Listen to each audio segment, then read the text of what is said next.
Hello और नमस्ते दोस्तों, स्वागत है आपका द सिनेमा कल्ट में। आज मैं 3 AM मूवी का सेकंड पार्ट एक्सप्लेन करने वाला हूँ। इसका फर्स्ट पार्ट मैंने करीब 5 महीने पहले एक्सप्लेन किया था और तब मुझे इसका सेकंड पार्ट इतना इंटरेस्टिंग नहीं लगा था, तो मैंने सोचा छोड़ो यार। पर अभी तक मुझे उसके सेकंड पार्ट के एक्सप्लेनेशन की रिक्वेस्ट आती रहती है, तो मैंने फिर से ये मूवी देखी एंड गेस व्हाट, ये इतनी भी बुरी नहीं लगी मुझे। तो मैंने सोचा इस बार एक्सप्लेन कर ही देते हैं। पर इसके एक्सप्लेनेशन से पहले अगर आपने इसका फर्स्ट पार्ट नहीं देखा तो ऊपर आ रहे आई बटन पर क्लिक करके पहले वो देख लो, तो आपको समझ आएगा कि इसमें क्या होने वाला है। 3 AM पार्ट 2 को IMDb में मिले हैं 4.7 आउट ऑफ 10 स्टार्स और मेरी खुद की रेटिंग इस मूवी को है 5 आउट ऑफ 10।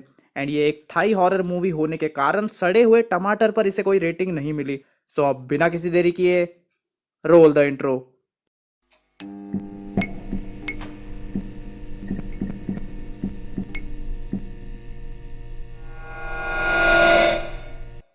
मूवी शुरू होती है एक टार नाम के लड़के को दिखाते हुए जो एक जगह डॉल्स बनाने का काम करता था। वो एक डॉल बना रहा होता है कि तभी उसके टैब में FB पर किसी का मैसेज आता है, जिसे देखकर वो जोर जोर से चिल्लाने लगता है कि मुझे माफ कर दो, मुझे माफ कर दो। तभी वहाँ उसका बॉस काऊ और उसका हेल्पर मॉड आ जाता है। जी हाँ, सही सुना आपने, उसके साथ काम करने वाले का नाम मॉड और उसके बॉस का नाम पकाऊ था, काऊ था। बट एनीवेज, फिर टार का बॉस टार को डांटता है और काम पे लगने कहता है और बोलता है कि जब मेरी बीवी आ जाए तो उसे बोलना कि मैं क्लाइंट के साथ मीटिंग में बिजी हूँ, जिसके बाद वो वहाँ से चला जाता है। वहीं मॉड टार से पूछता है कि तुम पागलों की तरह चिल्ला क्यों रहे थे, तो टार उसे एक कहानी सुनाता है और यहीं पर हमारी फर्स्ट स्टोरी शुरू हो जाती है, जिसका नाम था थर्ड नाइट। इसमें थर्ड नाइट का मतलब है कि जैसे हमारे यहाँ पर किसी के गुजरने के बाद चौथा मनाते हैं, वैसे उनके यहाँ पर सिर्फ तीसरा मनाते हैं। एंड ये उसी तीसरे की स्टोरी है। फिर टार बताता है कि वो उनके बाइकर गैंग और उसके आइडल रैंक के तीसरे पर गया था। फिर हम रैंक के फ्यूनरल पर टार के दो दोस्तों को रैंक के फोटो के साथ मजाक करते हुए देखते हैं। तभी वहाँ टार आ जाता है और किसी को फ्यूनरल पर मजाक करने से मना करता है। फिर वो मिलके किसी पेमेंट की बात कर रहे होते हैं। दरअसल रैंक के अकाउंट में बहुत सारे पैसे थे और रैंक के मरने के बाद वो लोग उन पैसों को हड़पना चाहते थे। तभी वहाँ टार को रैंक दिखाई देता है, पर उसे लगता है कि शायद वो उसका वहम था।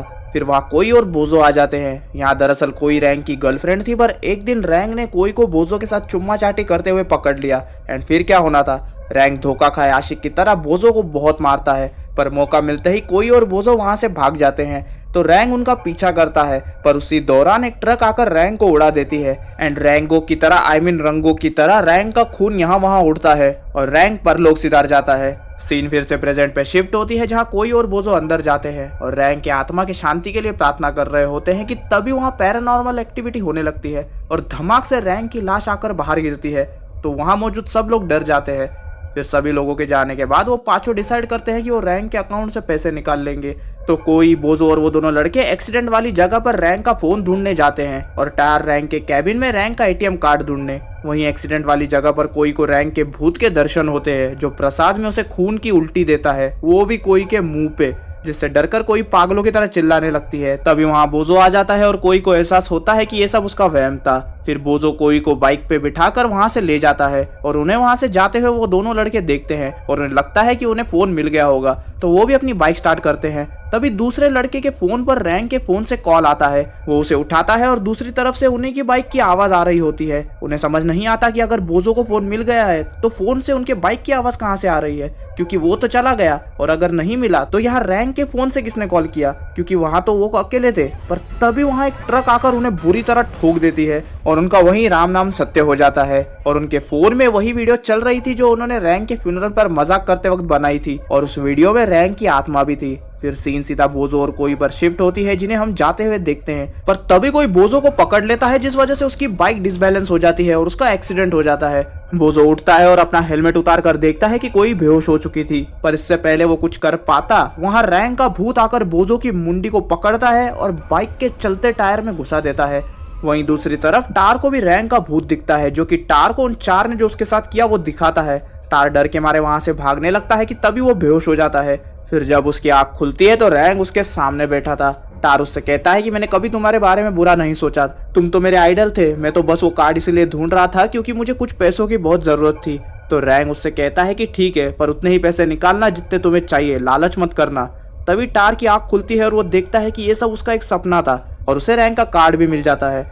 वो उसे लेकर एक्सीडेंट वाली जगह के लिए निकल जाता है एंड रास्ते में उसे कोई मिलती है जो कि अब होश में आ चुकी थी। वो उसे आवाज देता है और कोई उसकी तरफ आने लगती है कि तभी एक कार आकर उसे उड़ा देती है। फिर टार अगले दिन ATM से पैसे निकालने जाता है पहले तो उसे जितने पैसों की जरूरत थी वो पहले उतने ही निकालता है, पर फिर वो थोड़े और पैसे ये सोच के निकालने जाता है कि अब ये सब तो मेरे ही है। पर तभी रैंक का भूत उस पर भी हमला कर देता है और सीन सीधा प्रेजेंट पे शिफ्ट होती है, जहाँ टार का बॉस काओ आकर उसे कुछ खाना लाने के लिए भेज देता है और उसका बॉस मॉड के साथ बैठ जाता है। मॉड एक क्लाइंट के लिए डॉल बनाने के काम पर लगा होता है। वो डॉल एक नन की थी, तो मॉड अपने बॉस से पूछता है कि नन की डॉल कौन बनवाता है। तो उसका बॉस कहता है कि इस नन की डॉल को बनाने के पीछे एक कारण है। और फिर शुरू होती है सेकंड कहानी, जिसका नाम है द कोवनेंट। हम कुछ लड़कियों को बात करते हुए देखते हैं, जिनमें से बस 3 ही मेन कैरेक्टर है। पहली है लेलिन, फिर है मेई और उसकी बीएफ खेम, एंड ये तीनों लेस्बियंस है। लेलिन सबको एक आधे सर वाली नन की कहानी सुनाती है, जो कि पास की एक चर्च में नन थी, जिसे भगवान की सेवा के लिए रखा था। उसे सब गॉड्स ब्रिज भी बोलते थे, क्योंकि उसकी लाइफ में गॉड के अलावा कोई नहीं था। बट फिर एक दिन वो अपनी लाइफ से पककर अपना पियानो प्ले करने लगती है और वो एक स्पेशल धुन बजाने लगती है, इस उम्मीद में कि कोई लड़का इस धुन को सुनकर आएगा, पर कोई नहीं आता। और नन को अपनी गलती का एहसास होता है कि उसने गॉड के अलावा किसी और के बारे में सोचा भी कैसे, और इस गलती की सजा के तौर पर वो एक छोटी शॉटगन से अपना आधा सिर उड़ा लेती है। पर लोग कहते हैं कि मरने के बाद भी वो नन पियानो बजाती रहती है। फिर लेलिन बोलती है कि अगर कभी भी उस पियानो की धुन सुनाई दे तो समझ जाना कि बजाने वाला या तो किसी का प्यार चाहता है या फिर किसी की मौत, और एक रिचुअल करने से तुम उस नन को अपने वश में कर सकते हो और फिर वो तुम्हारा कहना मानेगी। पर उसके लिए पहले अपने हाथ पर एक कट मारना होगा, फिर उसी नन की भूतिया चर्च में जाकर उसकी उसी धुन को पियानो पर बजाना होगा।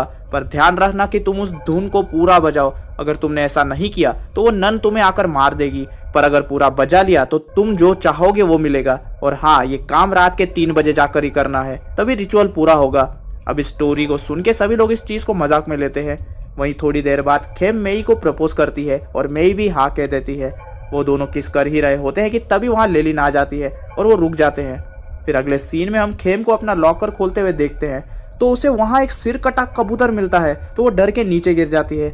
फिर उसे वहाँ लेलिन का बैंड भी मिलता है, तो उसे लगता है कि ये लेलिन ने किया है, तो वो सीधा उसके पास जाकर लड़ने लग जाती है। पर लेलिन कहती है कि उसने उसके लॉकर में कुछ भी नहीं रखा था। फिर उनकी बातों से हमें पता चलता है कि पहले लेलिन और खेम दोस्त थे और लेलिन खेम को बहुत पसंद करती थी, पर खेम को मेई पसंद थी, जिस वजह से वो लेलिन से अलग हो गई। जिसके बाद हम देखते हैं कि जब खेम स्विम कर रही होती है तो वो नन वहां आ जाती है, पर खेम लकीली बिना जाने उससे बच जाती है और फिर वो उसी चर्च में चली जाती है और फिर वो उसी रिचुअल को करना शुरू कर देती है। पर उसका वो रिचुअल पूरा नहीं हो पाता, क्योंकि पियानो में कुछ दिक्कत आ गई थी। जब वो उसे चेक करने जाती है तो उसे वहाँ एक लाश मिलती है। वो भागकर मेई के पास जाती है और मेई को बताती है कि उसे वहाँ एक लाश मिली। तो मेई उससे पूछती है कि तुम वहाँ गई क्यों थी? तो खेम कहती है मैं वहाँ उस नन से तुम्हारा प्यार मांगने गई थी। जिस पर मेई कहती है हम रात के 3 बजे वहाँ जाएंगे। फिर 3 बजते ही वो दोनों वहाँ जाते हैं और देखते हैं कि वहाँ कोई भी लाश नहीं थी। तो मेई उससे कहती है कि चलो हम रिचुअल पूरा करते हैं। वो रिचुअल शुरू करते हैं कि तभी वहाँ लेलिन आ जाती है। खेम उसे वहां से जाने के लिए कहती है, पर तभी मेई लेलिन के साथ हो जाती है और वो खेम को बताती है कि वो दोनों एक दूसरे से प्यार करते हैं। फिर लेलिन खेम को बोलती है कि जैसे तुमने मेरे प्यार का मजाक बनाया था, वैसे मैंने भी तुम्हारे प्यार का मजाक बना के रख दिया और मेई ने तुम्हारे साथ ये प्यार करने का नाटक मेरे कहने पर किया। वो लोग बात ही कर रहे होते हैं कि तभी वहां वो नन आ जाती है और वो मेई को खींचकर पीछे ले जाती है। वो दोनों उसे बचाने जाते हैं, पर वो नन लेलिन को फंसा देती है और सीधा खेम का सर पकड़ के पियानो में घुसाकर काट देती है। ये देखते ही मेई वहां से भाग जाती है और अपनी कार चालू करके पहली फुर्सत में वहां से निकल जाती है। पर हड़बड़ी में वो आगे नहीं देखती और रास्ते पे चल रही एक लड़की को सीधा उड़ा देती है। और ये लड़की और कोई नहीं बल्कि पहली स्टोरी वाली धोखेबाज कोई थी, जिसके बाद उसका भी एक्सीडेंट हो जाता है। एंड सीन फिर चर्च पे शिफ्ट होती है, जहाँ पर खेम की लाश पियानो बजाने लगती है और तभी वहाँ वो नन आकर उसे ज्वाइन कर लेती है एंड वो भी उसके साथ पियानो बजाने लगती है। एंड ये सब लेलिन देख रही थी। यहाँ प्रेजेंट में डॉल को लेने के लिए जो लोग आए होते हैं, उनमें से एक लेलिन भी थी, जो कि बहुत डरी हुई थी। वो उस नन की डॉल को बिना लिए ही चली जाती है, जिसपे काओ को बहुत गुस्सा आता है और वो अंदर चला जाता है। वहीं मॉड अपने काम पर लग जाता है, जहां उसे तार के फोन पे एक कार एक्सीडेंट के बारे में पता चलता है, जो कि उसकी मालकिन जूजू की कार थी। वो इस न्यूज के बारे में अपने मालिक को बताने जा ही रहा होता है कि तभी वहां उसकी मालकिन आ जाती है और वो समझ जाता है कि ये उसकी मालकिन की आत्मा है, जो एक्सीडेंट में मरने के बाद यहाँ आई है। वो टैब को अपने मालिक के पास छोड़ के जाने लगता है, पर फिर वो अपने मालिक को भी साथ लेकर जाने का फैसला करता है, तो वो वहीं छुप जाता है। जूजू अपने पति को खाना देकर ऊपर चली जाती है और मॉड अंदर काओ को लेने जाता है, पर वो देखता है कि वो नीचे गिरा हुआ है। वो कहता है आप भी अपनी वाइफ के पास चले गए। तभी उसका मालिक उठता है और मॉड चिल्लाने लगता है कि भूत भूत। तो काओ कहता है गधे शांत हो, मैं मरने की एक्टिंग कर रहा था, क्योंकि काओ ने भी उस एक्सीडेंट वाली न्यूज को देख लिया था। फिर वो बचकर बाहर जा रहे होते हैं कि तभी उन्हें जूजू रोक लेती है। जब वो डर के ऊपर की तरफ भागते हैं तो जूजू काओ को पकड़ लेती है, पर काओ अपनी बीवी को एक शानदार लात मारकर ऊपर भाग जाता है। वो ऊपर मॉड के साथ खड़ा होता है कि तभी काओ को एक कॉल आता है, पर गलती से वो अपना फोन नीचे गिरा देता है। वो उसे उठाने के लिए जाता है कि तभी वहां जूजू की आत्मा आ जाती है। वो कॉल पिक करती है और फिर वो कहती है कि ये ले, तेरी छमिया का फोन है, कह रही है कि मेरा पति चला गया है, घर आ जाओ। जिसके बाद जूजू सीधा काओ पर हमला करती है, पर मॉड काओ को कैसे तो बचा लेता है। जिसके बाद वो दोनों ऊपर वाले रूम में जाके अंदर से दरवाजा बंद कर लेते हैं। एंड वहां बेड पर जूजू की वसीयत की फाइल पड़ी थी, जिसमें वो काओ के लिए 10 मिलियन छोड़ के गई होती है। और ये देखते ही काओ रोने लगता है। दरअसल काओ अपनी बीवी से प्यार नहीं करता था, क्योंकि वो बाकी लड़कियों की तरह सुंदर नहीं थी। पर अब ये सब देखकर वो सुधर जाता है और नीचे जाता है, जहाँ वो जूजू को धोखा देने के लिए उससे माफी मांगता है।